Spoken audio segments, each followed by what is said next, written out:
My name is Sylvia Robinson, Director of the Emergence Community Arts Collective, a cultural arts and community space at 733 Euclid Street, Northwest in Washington, D.C.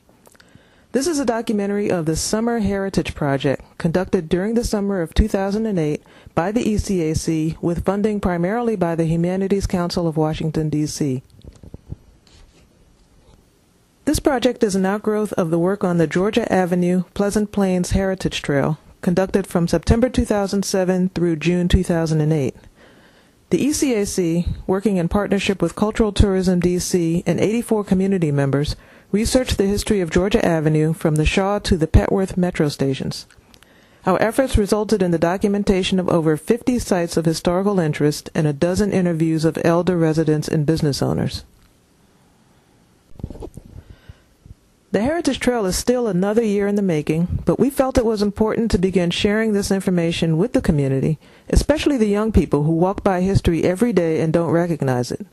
The Summer Heritage Project is an effort to connect children ages 5 to 12 with the history of their community in ways that they can understand. In this pilot program, children in area summer programs were invited to the ECAC for a half-day program where they heard and saw the historical points in Pleasant Plains, reviewed the material in a game of Jeopardy!, then participated in a group art project where they drew their versions of the points on a larger-than-life map of Georgia Avenue. The children's voices you will hear were participants in one of 7 sessions held from July 14th through August 4th, with children from summer programs at Martha's Table, Garrison Elementary School, Mommy's TLC, and Banneker Recreation Center. It looks like we have a group of great artistic people here. Before we get to the artistic part, we're going to do a little academic piece that's going to have pictures, and so we're going to try and make it as fun as possible. We're going to be talking about Washington, D.C., and this area that we're in is called Pleasant Plains. How many of you say that with me? Pleasant Plains. He was the 16th president. He was the 16th president. He made a book. He named it Abraham. Abraham Lincoln. How many know President Abraham Lincoln? Okay. President Lincoln used to come to what is called Pleasant Plains and the suburbs to escape the heat. And he would ride his horse up Georgia Avenue. And he was on his way to the soldiers' home. This is the route he would take up Georgia Avenue on his horse. And he was coming up Georgia Avenue because he was going to go to the soldiers' home. And at the soldiers' home, he wrote a document called the Emancipation Proclamation. The Civil War ended, people were looking for shelter, and there was a migration. People were now free, and they were free to move. And they left the plantations where they had not been able to leave. Now they were able to go where they wanted to go. They came and they established what was called Howard Town. How many can say that? Howard Town. All right. Now Howard Town was in the area around 5th and W. Once we get over to your map over there, we'll be able to show you where that is. One of the organizations or agencies was the Freedmen's Bureau. The Freedmen's Bureau was established to help all these free people become into society and help them adjust. They also needed a hospital. And so this is Freedmen's Hospital. They named the school after, they named the hospital after a school. It's named Howard. General Oliver Otis Howard established Howard University, and he was the leader of the Freedmen's Bureau. He had fought in the Civil War, okay, and he wanted to help the newly freed people. Yes, you first go. Was he a president? No, he was not a president. Was he a mayor? No, he wasn't a mayor. He was a leader in the army. Which one is his house, the brown one or the white one? White. The white one right there. That's his house. I know his house. Yes, it's right across the street, because across the street is what? Howard University. When was Howard University founded?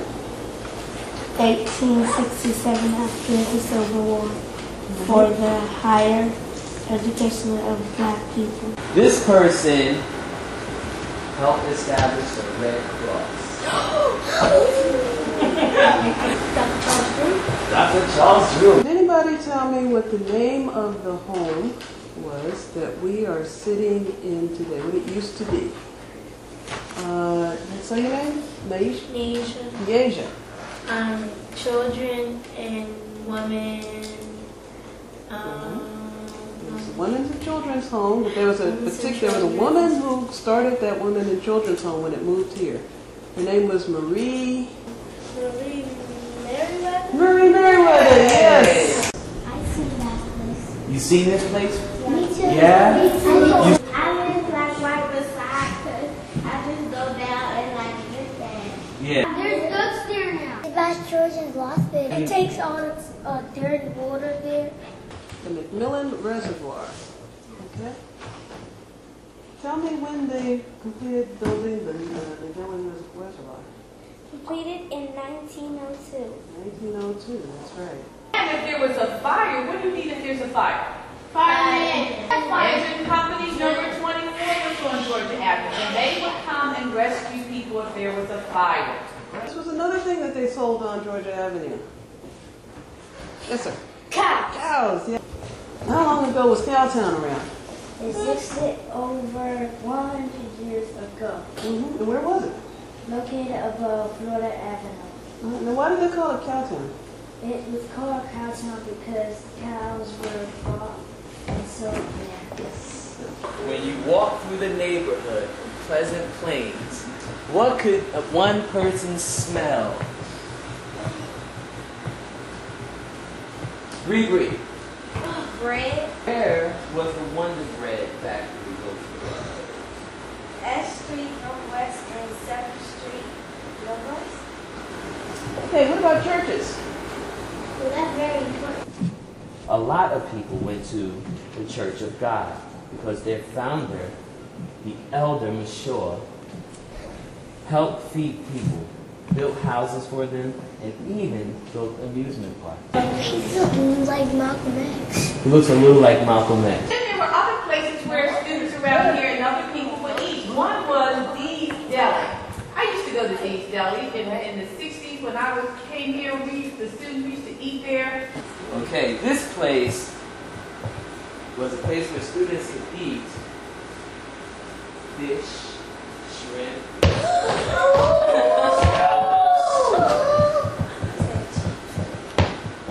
Jesse. Morgan Seafood. Where would you go if you wanted to get a haircut? The barber.